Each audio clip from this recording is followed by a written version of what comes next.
Hello, everyone. I'm your host, Jenny Beal, and this is the Awareness Podcast.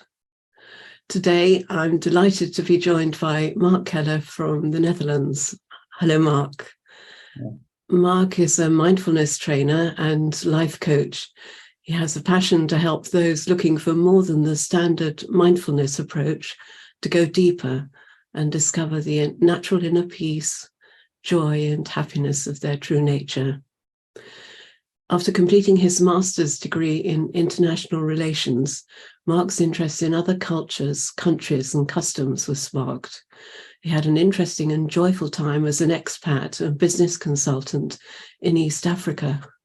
And during this time, he read books about mindfulness, Buddhism, and spirituality, learned yoga and meditation, and got to know himself. In 2012, he returned to the Netherlands and started a career there as a mindfulness meditation trainer and life coach in the business world, within mental health care, and also with individuals. He's attended retreats, satsangs, and year courses with spiritual teachers, including Jan Geurtz, Rupert, Spira, Adyashanti, Francis Lucille, Kartisa Satya, and Tilicho. They taught him to trust his own experience and not to take anything from anyone without checking it for yourself. They also challenged and inspired him not only to understand what consciousness is, but also to experience it as his true nature and dare to live as consciousness. Ever since, this has become central to his life. So, Marc, you started your working life as a business consultant in East Africa, and it was during that time you became interested in spirituality. How did that happen? Yeah, I think it had several reasons. One was that I have a mother, of course, and I have an older sister. So back home, I used to be pampered. I used to be helped a lot with my mom and my sister, or even with my thesis and these stuff. So it felt like to be good to go away from such a secure environment and to find my own way. So this is, I discovered this in hindsight. So then I went abroad to Tanzania. I wanted a challenging job, which I got.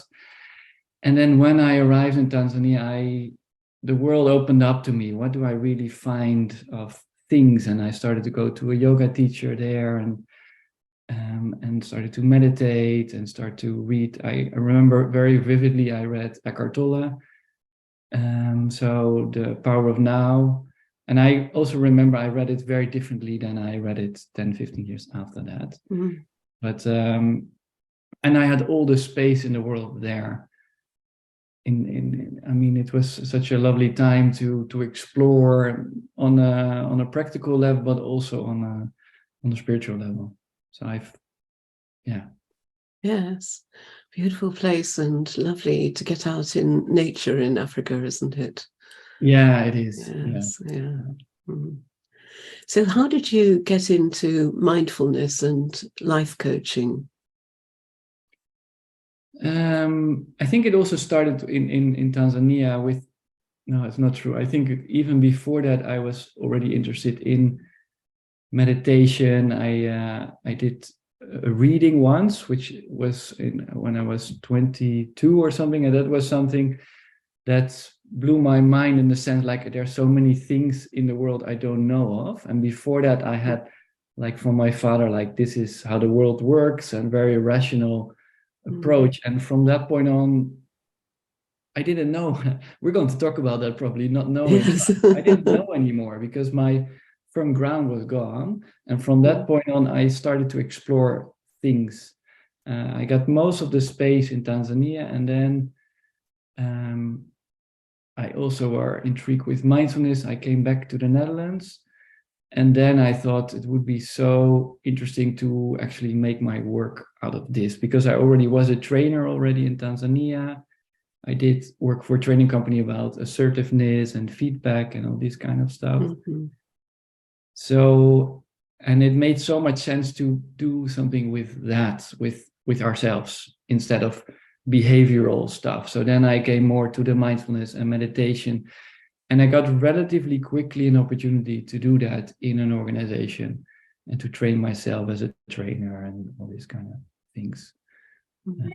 Yeah. Yes, lovely to be able to have as your career an activity and an interest that you love, isn't it?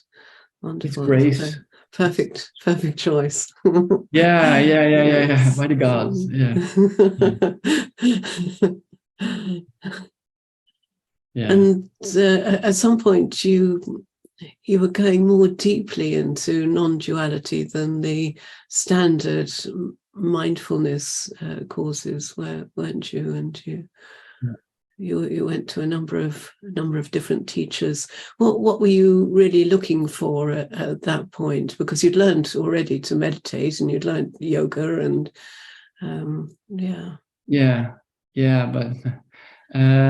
the initial reason was that I was in a relationship at that time, and the relationship took a lot of my energy, a lot of anxiety, a lot of fears came up, and I was stuck with ruminating and overthinking for hours and hours, and it really depleted me. I was completely exhausted, and after slowly, after several years, I thought this should be different, and there are different angles. So, and I already meditated, and I already knew yoga, but I didn't know the depth of it.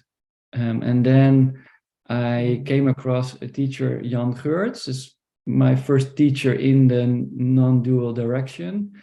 He was from the Dzogchen tradition, so the non-dual part of Buddhism. And he wrote a book about Addicted to Love. I think it's one of the main books, best read books in the Netherlands, and it's also translated in English. And he really touched into the subject of love, but also spirituality. And he talked about consciousness, and in more indirect way than Rupert Spira or Francis Lucille did, but he did point to that quite directly in a way. So that felt, and it's intuitively, I don't know, is that your sense, but like it felt like it makes sense without really knowing that it made sense. So I was pulled into it somehow. Yes. So that was that love in the sense of relationships, love between people at that point, rather than love in an abstract sense, love of everything. Exactly. Yes. Yeah. And so then I also learned that difference, because love can be so tainted with attachment. I still find that difficult, to be honest, in relationship. With attachment, and to want to that the other one somehow is the delivery of your happiness, and yes, and at least in theory I got to explain that no, that's not how love works, and so all this kind of thing. So that was already so intriguing for me, like that doesn't work like that. So, and then it triples down, and I did quite some work with him. I stayed with him for 3-4 year, like a year courses. So you went there a month, and I was with a group, and I went to some retreats with him, and not only on love. I started with love, and then he also had a Dzogchen retreat, and so that became mainly the starting point. And but still, I think my most challenging area up to this day, relationships. Romantic relationships. I think other relationships have been improved quite a bit because of this understanding. But, yeah. Yes, yeah. Well, what was the main thing that you felt you learned from Jan?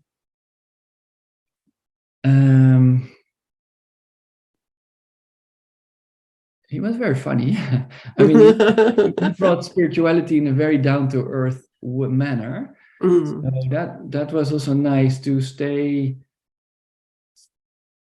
grounded in a way, to stay close to yourself. He was also very compassion part, which is I also found in general, when I went to Nepal and I did a Buddhist course, so that self-compassion part, that also helped me of being less critical of yourself, to create space of actually experiencing the non-duality part of the Dzogchen tradition. So he had that element, and he had a very, I never experienced that in other teachers. He had a very, I don't know how to explain that.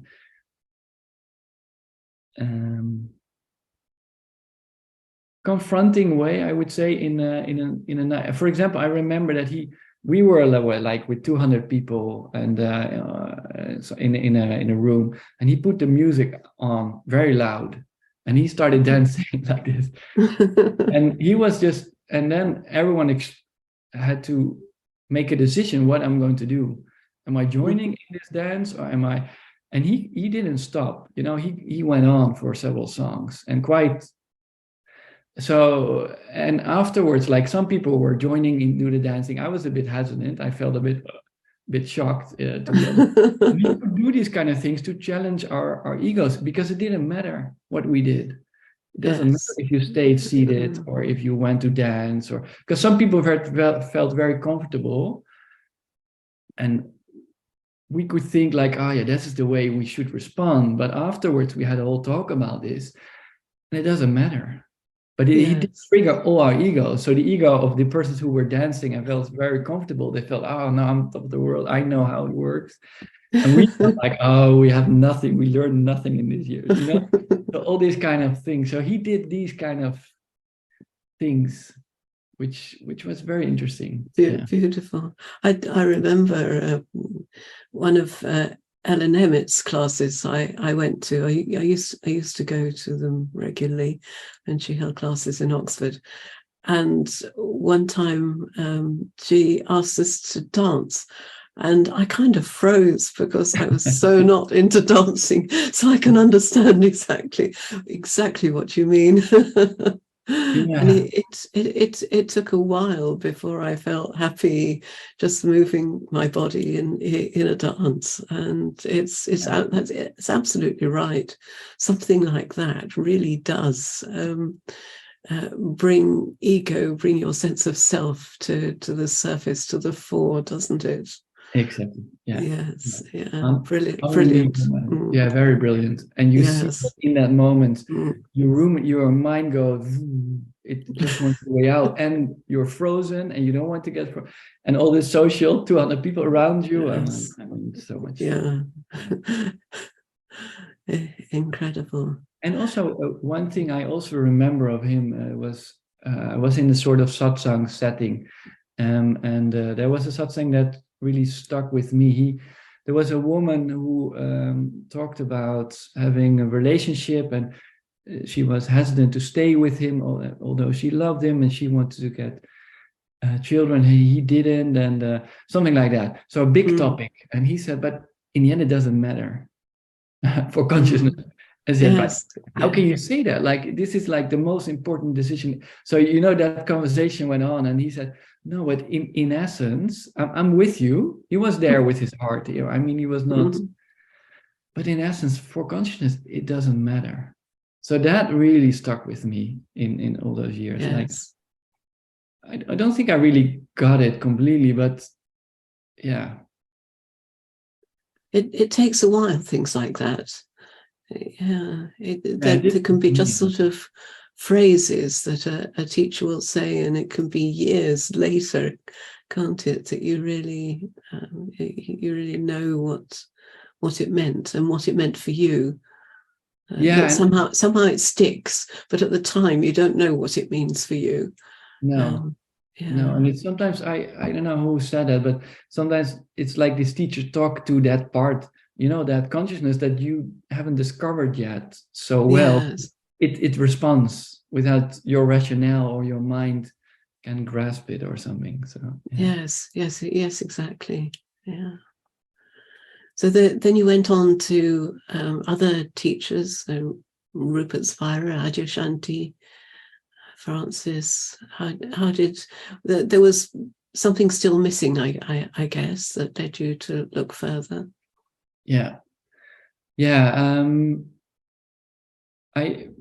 basically, I went to Rupert quite after those 4 years, I would say, with Jan Geurtz, and that was a bit by chance, like things go. With a friend I was hardly in touch with for years, and he sent an email like, maybe this guy you might like, and I watched a YouTube clip. I did a yoga meditation, and literally a few days later I booked a retreat in Buckland Hall.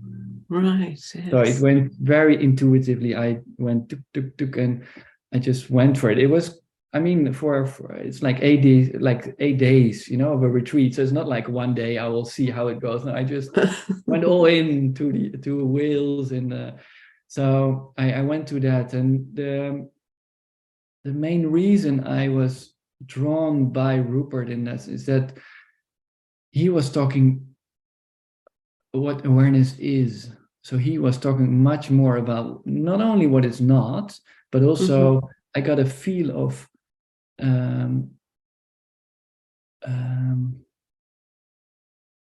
so he stayed very much.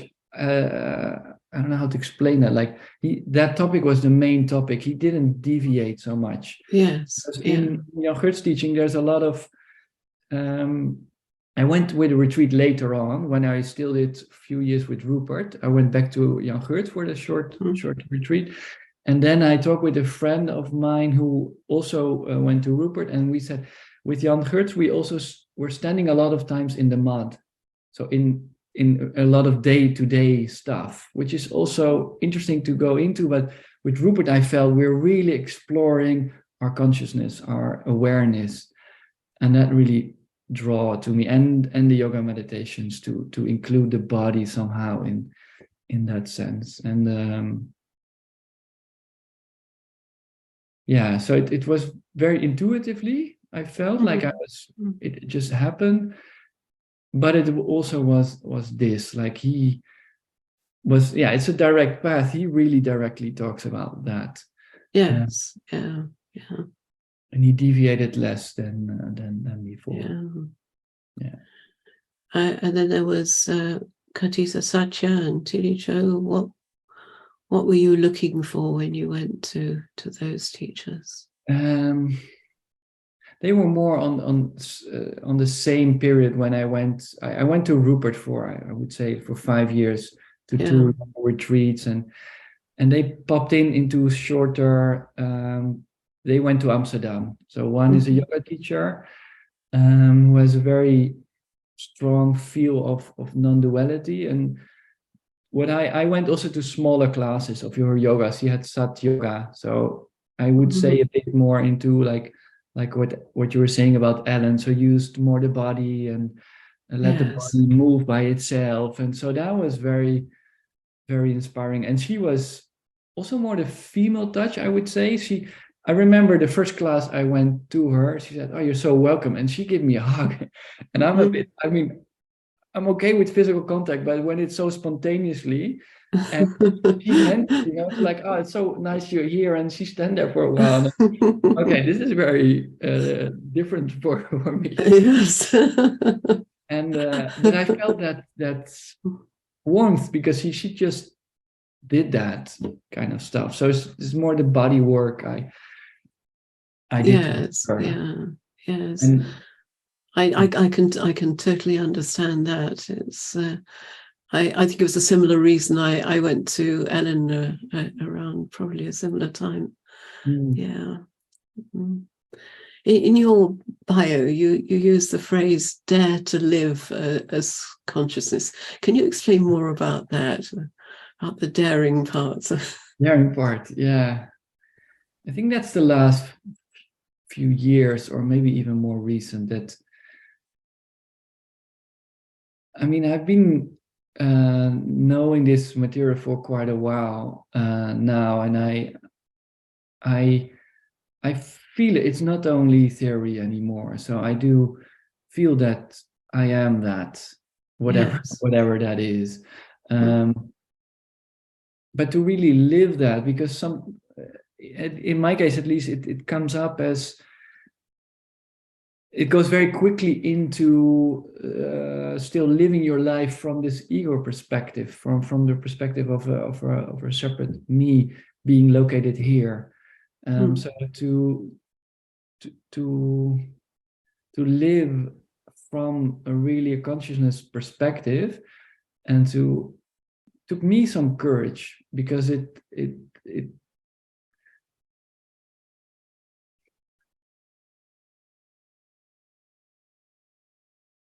it's like losing stability with knowing that there is not really stability in it. So that's a bit of a paradox. It's like keeping hold on something old, and although you know that's not where you're going to find your happiness, but still it feels like it's a bit safer than really go all in for that. So it's just a bit of a contraction of really living that. But I had some moments I was so desperate, I would say. I was literally a few years ago, I was on the floor. I was really feeling so tired of all this thinking and this fear having a hold on me. I felt no, I don't want this anymore. And I know that I'm this. I think Corona helped me actually a lot. Is it okay to elaborate a bit? Yeah, yes, absolutely. Yeah. It's interesting, because before that I did quite a lot of retreats. I went twice to a retreat of Rupert, normally longer retreats. I went to weekends. I was quite active. And in Corona time, it just put a hold on all of this. I couldn't travel anymore. I mean, I could watch on YouTube, but I didn't do that so much either. So I was left alone in that sense with my spirituality. I have some friends like yourself and others I could reach out, but it felt more like, what do I really know? Yes. You know? And it's good for me because most of my teachers are in English. So I started to translate in Dutch. So when the teaching comes in English, it feels more I'm using their language. I'm using their things. And when it's in Dutch, I feel like, what do I know? And I start to translate in my language. And what is my experience? And I have less to hold on to. So, and then I was also on the floor sort of moment, like on a form of desperation, like, what do I really know? So stop kidding around, like, what do I really know? And then I felt like, I know that I'm here. Yeah. I mean, not here in the location, but I know that I am. And so then it felt like, I have some stability in that. This is what I know. Actually, this is the only thing I really know. Yeah. And from that part on, I started to dare living that in small components of my life. And it's still something I feel to go back to often when I listen to meditation teachers, and like, okay, it's all very interesting and I'm inspired by them. What do I know? Yeah. What do I experience? I have it now. Maybe we're going to talk about it. I've now a lot with the body, and we spoke about that also. Like, what do I like? The world is the body, and all this kind of stuff. And like, what do I know about that? Yes. Yeah. That's so important, because it, as you say, it's one thing to understand intellectually, and I love that idea of the language, that the intellectual side is in English, but then the real understanding and the living is in Dutch. Yeah, beautiful, absolutely beautiful. It helps, because sometimes I'm repeating the words of a teacher. Yes. What do I really know myself? Yes. Yeah. So, yes, I mean, we all had a lot of restrictions during the COVID pandemic, and so I think what you experienced would apply to quite a lot of people listening. But you had more of a challenge, didn't you? Because you have this medical condition, the restless legs syndrome, which must have been really, really appalling, and dealing with that sort of on your own. And without so much of an outlet, because there were a lot of restrictions, weren't there, even in Holland? So there were a lot of restrictions on where you could go and movement. Yeah. I didn't Can you say a bit more about that and how that affected you? Yeah. I think the restless leg was not so, I don't relate it so much with Corona. I mean, because I think we had a relatively, I mean, we had restrictions also. We couldn't move so much, but I had enough movement of having outlets, and I think the main problem would be if I couldn't go out. Like, I think they had that in, I don't know if they had it in the UK, but in Italy, for example, I remember they had to stay in the house. For many months, or for I don't know how long, but we didn't have that really. You didn't have that. No, that was good. Yeah, that was a big difference, because if I can't move, like I can't do sports and these things, then it's a bit of a challenge. And I did luckily some sports like ice skating, which was in open air, so we could still do that. So that helped me. Yeah. But and also with the restless legs, I think, if we're going to relate it to the thing we talked about before, like being really knowing what you experience yourself, has been a big driving factor to really come back to what I know, instead of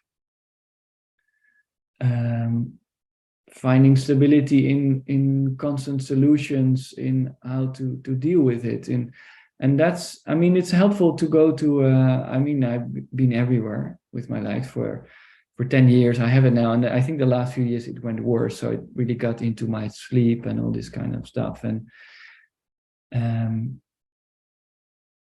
so I went to all the neuroscience guys, GPs. And I mean, I did a lot of alternative therapy and all these things. But the main thing that helped me was a moment, I think that was like a year ago or less, that I did, to really let go of controlling that, because I became a bit rigid also, because you feel like there's a condition and they say like this and this and this might help, and they don't really know in my case.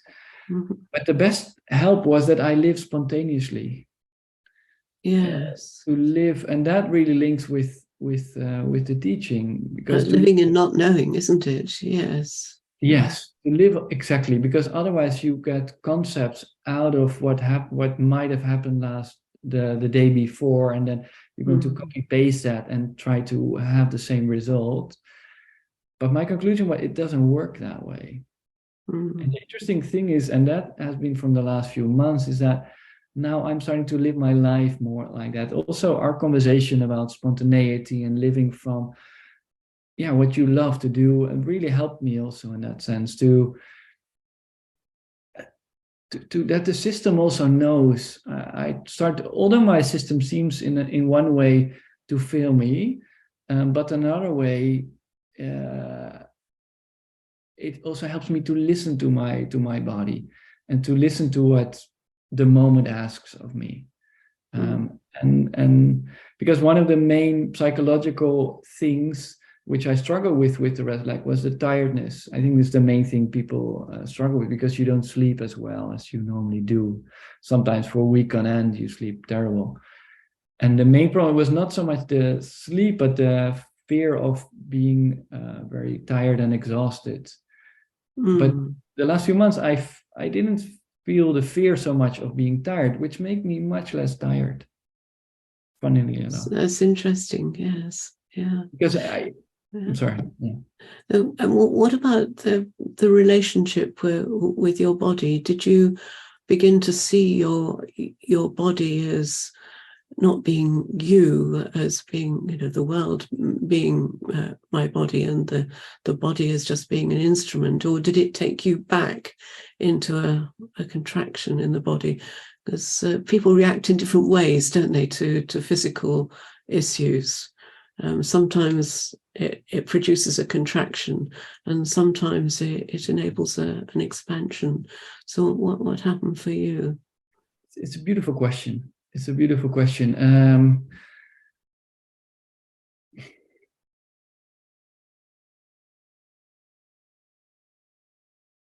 It's a beautiful question, because I think both happened and happens.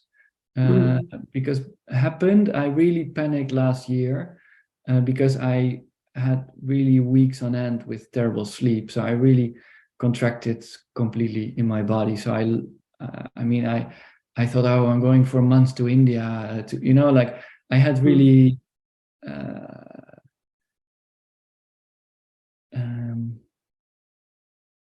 really quite radical ideas to solve it, to really now. I mean, that can be fine, but it was really from fear. And I realized that, and I lashed out. I went to 3 different persons at the same time.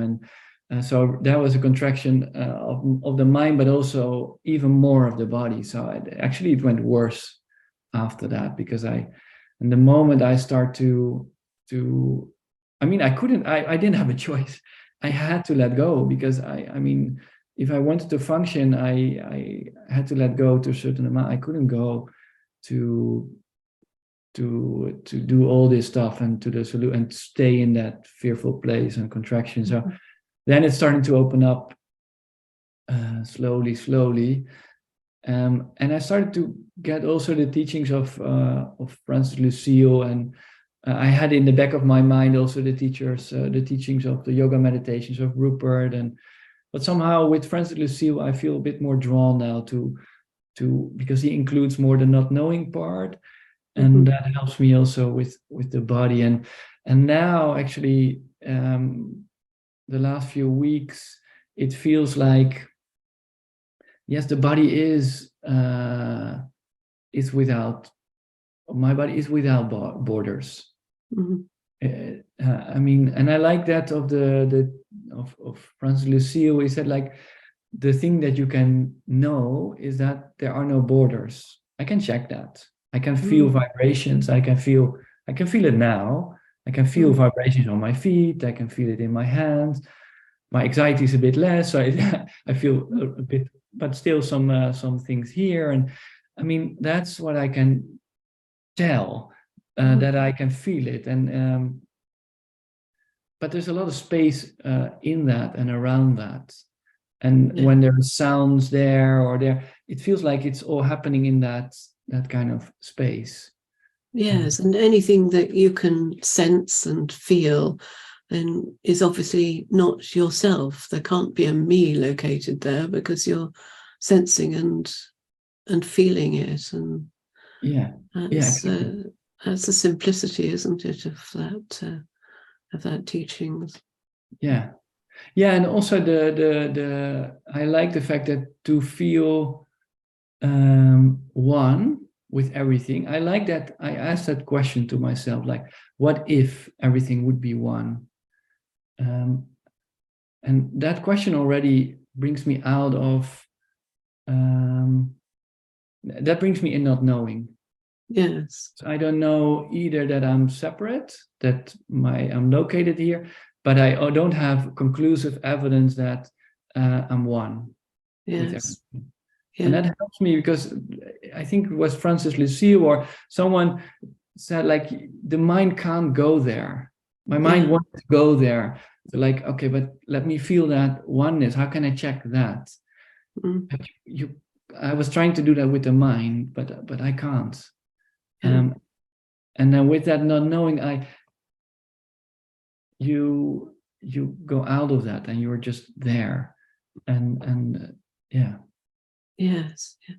It's so important, because otherwise, if you just accept it as a belief, everything is one, which sometimes people have a tendency to do. They say, well, I haven't got any evidence that it's not one, therefore it is one, so I'm going to believe it's one.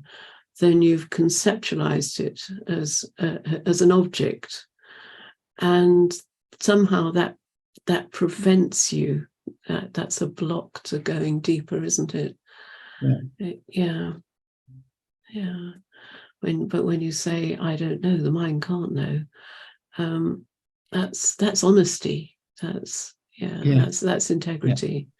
Yeah, which is lovely. I think I'm fortunate with the teachers I've met, because I also hear sometimes people talking about a lot of neo-Advaita, and you can lose yourself in. Maybe I have teachers that did do that, but I don't think very much of them, because I think very many of them, also Adyashanti, for example, he talks a lot about honesty. Yes. About honesty, and I love that in his books, in his what he said, like, and be honest where you are. That's something I really remember. I don't need to be where you are or where the other person is. Just be very honest where you are. And like I was trying to be with you also, like my body still contracts. I don't feel that my body is all the time in that spacious consciousness. I don't feel that. But I do feel that at times. And that's so interesting that brings a whole different perspective. And that makes sense, right? Yes, it does. I absolutely. No, Francis says that the realignment of our understanding that we are consciousness, that realignment with the body takes a lifetime. Yeah. So anyone who says I'm completed, I'm done, that's not true. It's, they're kidding themselves. Yeah. I remember also, now we're talking about Francis, I think I saw a YouTube clip from him with a guy also talking about the body, and he said quite strongly, but like how teachers can be strong without personally meaning it. I mean, they're still there with you, saying like, yeah, but you're not there yet. You're talking about I think they were talking about the energy body. I'm also interested about it, but I'm not so much listening to that yet. And he was talking about the energy body, the person who was asking the question, and Francis said, I mean, it's a really interesting topic, but if you're not there, then just leave it. Yes. And it was quite, like the guy was like, yeah, but no, but it, and he was like, yeah, you're right, actually. I mean, and that helps when teachers are. I like that when they can be firm, and at the same time you feel that they still have love for you. Yes, they know where you are. They know where you are. Yes, probably because at one point that was where they were, so, and their teacher said the same to them. Yeah. That helps to think about it, because sometimes, especially with Rupert, it's getting a bit less. But I felt I think he tried to be on level with people, but I still put him a bit on a pedestal. But yes, absolutely. Like, yes. I mean, he went through the same process, and he still, I mean, they are not superhuman beings, and they didn't advocate that at all. I remember Rupert saying many times, like, I mean, we are in this living the same consciousness as the Buddha and you and me, and I mean, it's I mean, I'm nothing special or something like that. Yes. Yeah. Well, what do you say to people who want to find a spiritual teacher? What's the best way of looking for one or choosing a teacher? I often start to say that I'm not that. Often they don't come to me, but because I'm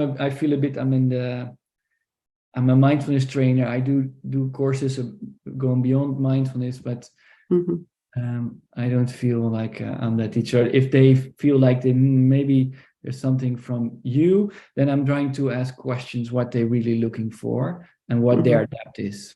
So what their depth is, and then I feel, and then I can say like, and then I can guide them a bit, and then if I feel like maybe it's something I can do something with, I can try to explain as honest as possible. This is what I can do, but this is what I can't, or what I don't feel stable enough to elaborate on that. And if we're on that area, then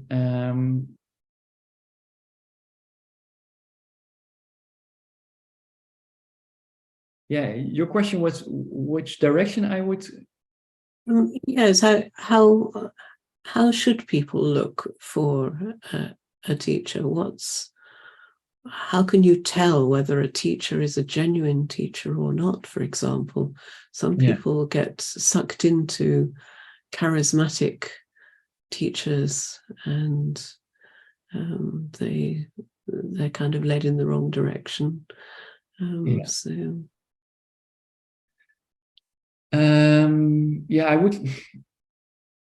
wouldn't steer them too much. So I would make it a bit vague in a sense, or because otherwise I would feel I would color it with my own experiences. And it's very personal. So and I would encourage them to listen to what their gut feeling is saying. So even if that would be a teacher, I would say, I'm not sure. And they feel very strongly about it, I would still let them explore it. And then they know from what I can explain. And I also ask, like, do you feel like you want me to explain a little bit what I have encountered with teachers I've been with? And then they say, no, it's okay to, and then they leave that. So you feel like, okay, they don't. And if they do, I can explain, like, this is what draw me to this teacher and this teacher. And it's more indirect, so you can take things out without feeling that I know what they need to know or something. And there's a beautiful quote of, I think it's from Adyashanti. He said, I think I put it on my website for the coaching. So a good coach should not answer your question, but should question your answers. I think I see that as a job for me, to question, like, what are you, like, a bit like you're doing with me also, what were you looking for, and what is your what are you actually searching for, and etc. And then I can think along and I can drop some names, but not with too much direction from what I think is best for them. Sometimes when people start teaching or coaching or whatever, they lose interest in learning, or feel there's nothing more to learn. But that doesn't seem to have happened with you, and I think that's lovely. That for me is something important to look for in a teacher. That there's always this wanting to learn more, always this recognition that there is more to learn for anyone, for any teacher. And I also, that was also theory. I remember Adyashanti talking a lot about that, but also that's also starting to be my experience, that more and more there's so many things I don't know about. I mean, how this all evolves is incredible. I mean, it's quite spontaneous. It's surprising. You have no idea how it goes, and then it goes in that direction, and you would never have dreamed of to being taught that by life. I'm like, and I don't know if you, I like the word grace. We don't have a nice word in Dutch language, I would say, but that comes more and more in the area of grace. Like, this whole, somehow we find what we need in life, or what we need comes to us. And especially if you dare to let go and to feel, I have no idea where it's going to go, and that's linking with the spontaneity of the moment, and feeling, this is what I'm going to do, but you have no idea how it unfolds, like in day to day, but also on longer term things. And in terms of your work, can you explain the difference between mindfulness and the mindfulness that you teach, and the direct path?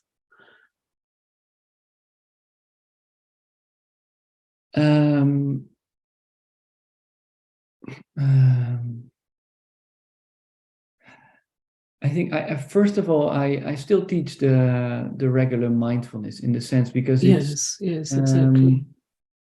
Because it's useful. I feel for some people it's a nice entry point, and then they have the opportunity to go beyond that with trajectories with me, or like we were talking about before, they feel drawn to another teacher. I will guide them to that. But some people find confuse mindfulness with the sort of meditation that's done in the direct path. So yeah, helpful to get some pointers as to what the difference is. I think the main difference would be for me is that in let's call it the regular mindfulness and the more effortless mindfulness from the being informed by the non-dual teachings, is that the regular mindfulness is more doing. So you as me as a Marc is feeling I need to become aware. So I'm going to put my effort and listen to Jenny and really put my things and put effort in it and to solve things. And the main things are being in the now. I think mindfulness is based, the regular mindfulness is based on being in the present moment and non-judgmental, and being more clear of what's going on in your mind and your body. So these, actually all three of them are things you feel like you need to do in mindfulness. That's what I'm teaching. That's what I'm taught. But if you go to the non-dual teachings, then it's actually who you are. So it becomes, then it makes sense that it's effortless because it's who you are. So that it's such a big difference. And you see where it comes from. It comes from Buddhism mainly, the mindfulness teachings being taught in the West. And it was linked in that sense, I would say, from with the Dzogchen teaching from Buddhism and the non-dual part of that. But that's a bit separated.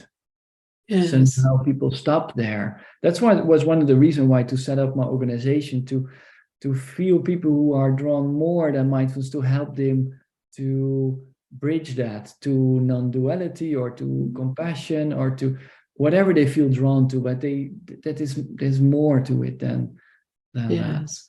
that. It sounds like the conventional mindfulness is more about giving attention to something specific, like maybe the breath or the body or something. You give attention, and that's where the effort is. Even if it's just a tiny effort, it's whenever you're giving attention, there's an effort, isn't there? Yeah. And there's also I think it was it's also interesting to see that in mindfulness you have a mindful, there's even a stronger duality existing, because there's someone doing the awareness thing. Yes. So that was also interesting to see that even if you feel even becomes something more complex sometimes, because you feel that there is someone who's doing the awareness and is doing and then so you're still in subject-object duality. Exactly. Yes.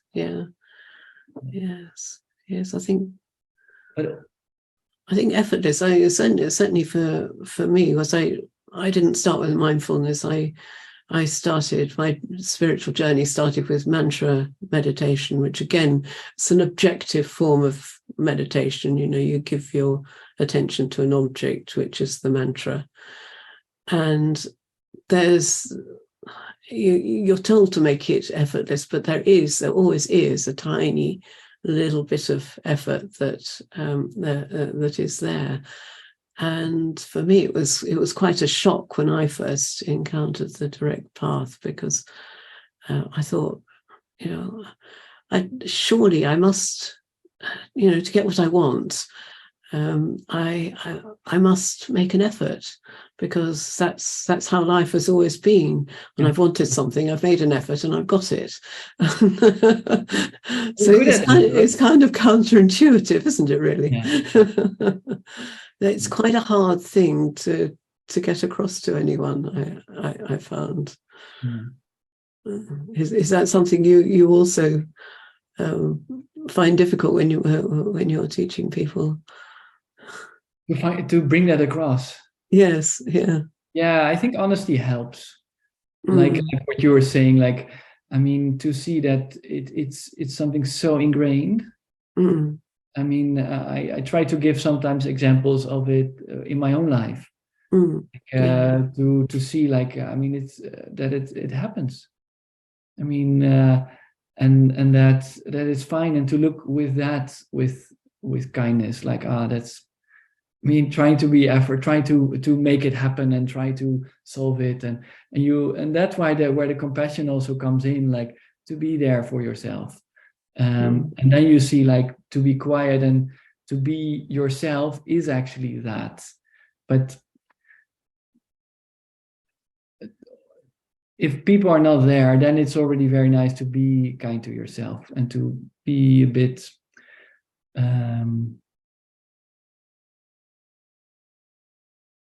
I don't want to say to laugh about it, but to be a bit easygoing about, like, yeah, that's how the ego works. That's how the body mind works.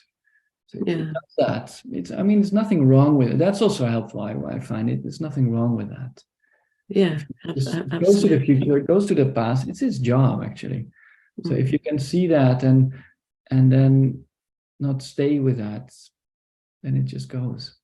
And that's also, like, in the non-dual teaching, it's also effortless. Because in mindfulness, you would say, like, oh no, I'm caught in the mind. I need to come back.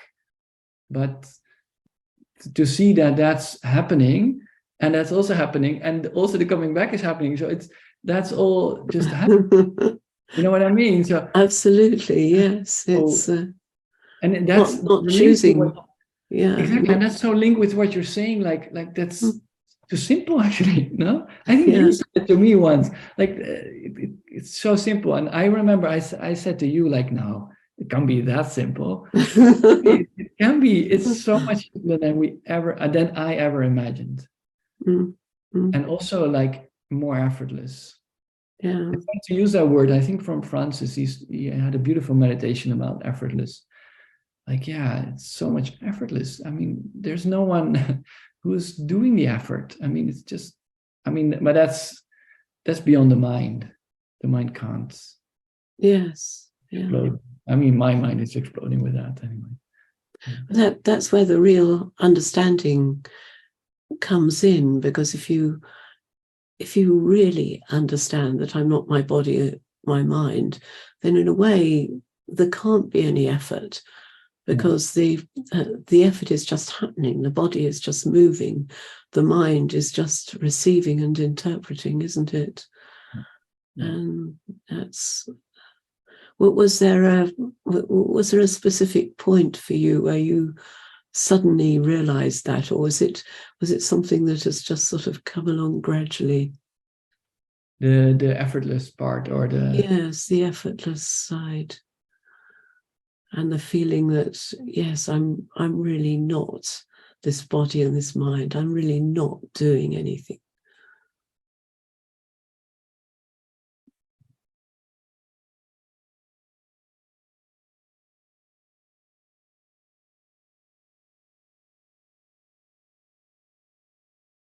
There are a few things that pop in my mind. I think one is that I did have, like, 2 or 3 moments, but earlier in my life, that I was so suffering from this relationship I was talking about before. I mean, it was not because of her, but it was just our dynamics.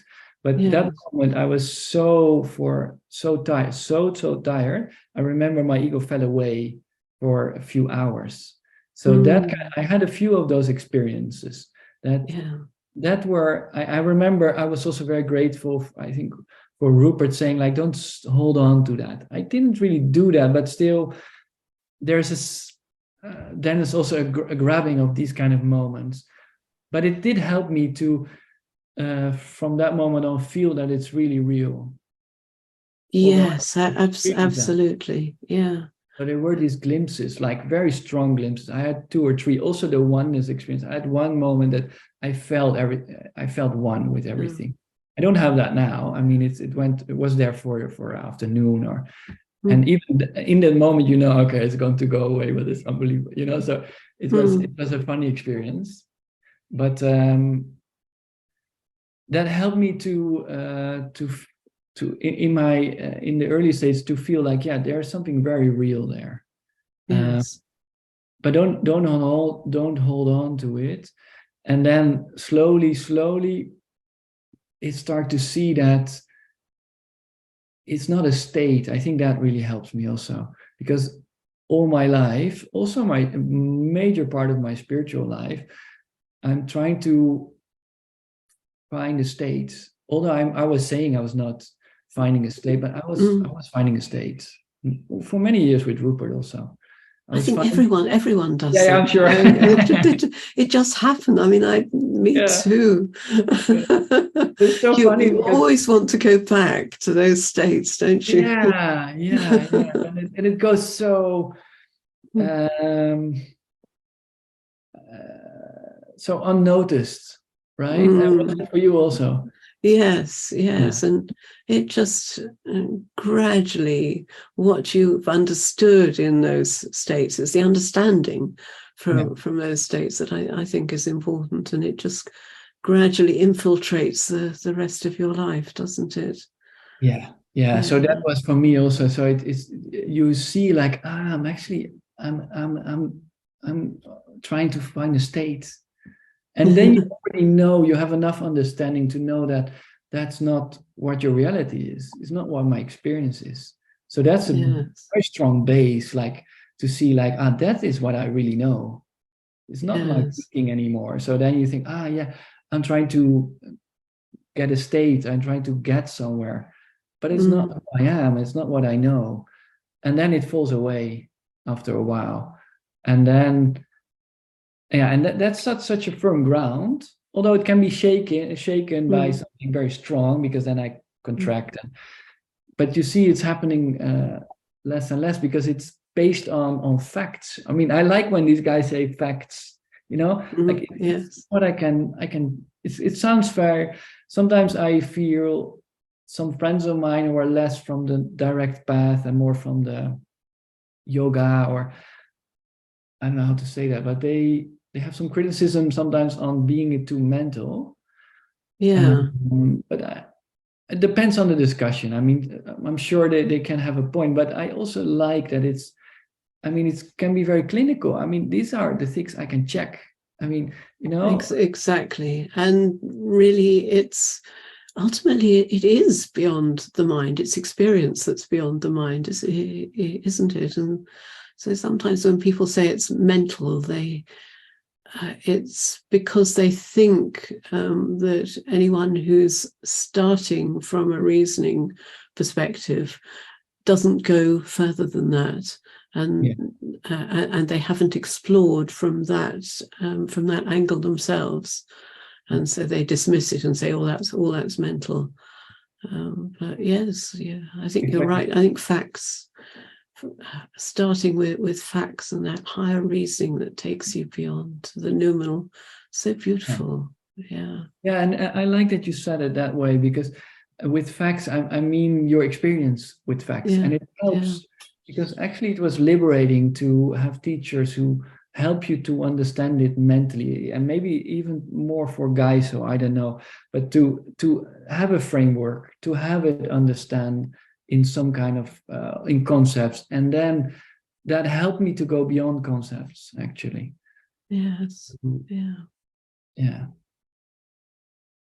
So what does living in not knowing I don't know if I answered the questions for you. If I answered the question, I think you did. So what does living in not knowing mean for you now, in a practical sense? What?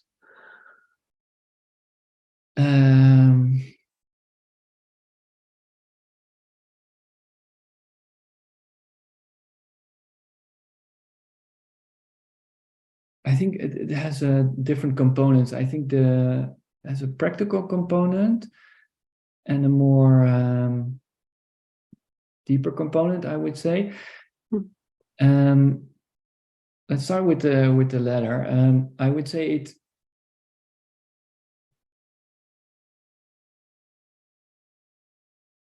A lot of things come in my mind. The thing I really like of the not knowing is that it has a simplicity of it, in the sense of sometimes when I'm stuck in the mind, I just need to go back to not knowing. I don't need to feel that I'm one with the world or something, So it's to feel like, what do I know? And then the thing I know is that I don't know. And that I know, and I can experience. Yes, I know that makes sense, but so that's quite a beautiful. And then you go back to beyond the mind, and then you're here, and then it's so that's really what the not knowing teaching helps me. So it makes it simple. It challenges the mind to the extent it can be with you, and then it's through that not knowing, it's like a person you are in a close relationship with, and it tries to hold on to you. So now you have the freedom. You go. This is not my field anymore. You go into that, and that feels like liberating. Like I'm going to a field I don't know, but that's actually something I know. And then you are in the present moment. All the things that the teachers are saying, all these phrases of form and the formless and all this thing, it's starting to make sense in that, because and that not knowing helps me to be honest about that, I would say. So that's more the theoretically and the experience part.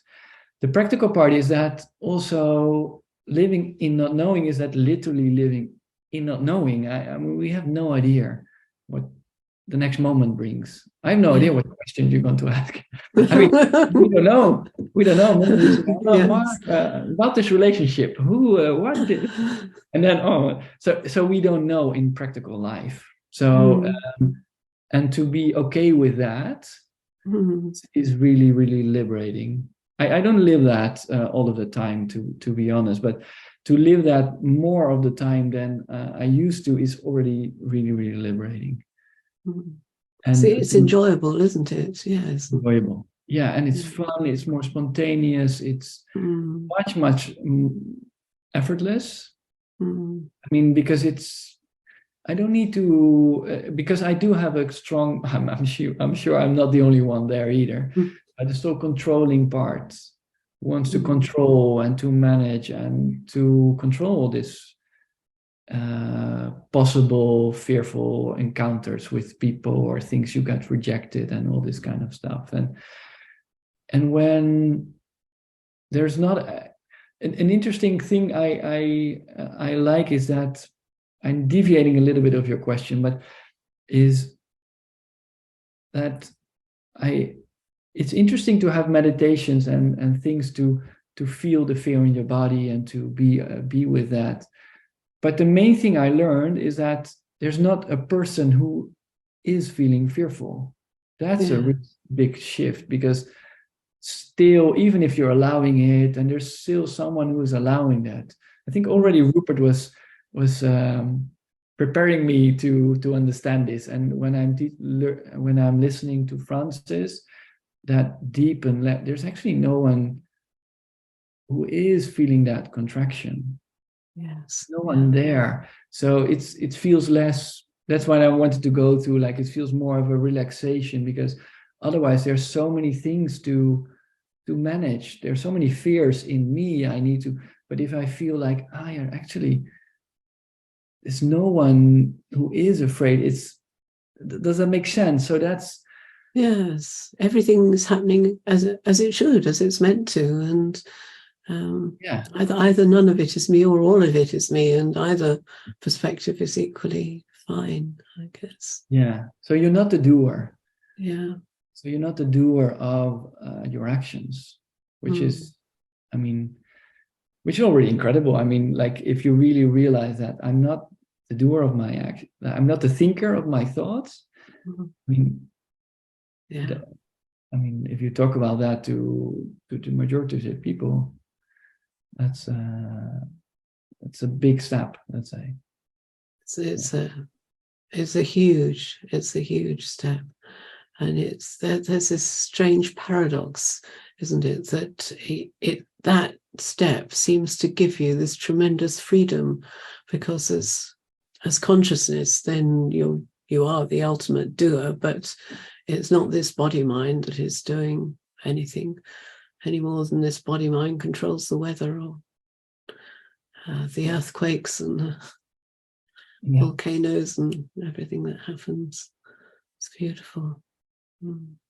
Yeah, and it gives also space to contractions, which can still happen which happens, at least it happens for me, that you feel contracted in the body, and then but that's okay. It's just something happening in the body, and so exactly. And also your conditioning. I mean, we have all been conditioned by our parents, our culture, our surroundings, by things that happen in life. That will still, at least in my life, they're still happening. I mean, they're just it's just our system is programmed. So that's also not so much a problem anymore. Yeah. It's such a huge misunderstanding. Many people are following the non-dual tradition. They think that somehow the body mind must end up becoming perfect, and it doesn't. It's just that it doesn't. It's no longer me. Exactly, and it's very liberating when you see that from other people. Like people you find inspiring, and could be teachers, but could be anyone. And you see that humans part of them, they're not perfect. They're like you and me, and that really helps on a more practical level to Yes, perfect. I think that's a lovely place to end. So thank you so much, Marc, for that conversation. It's been lovely talking to you, and thank you all for listening.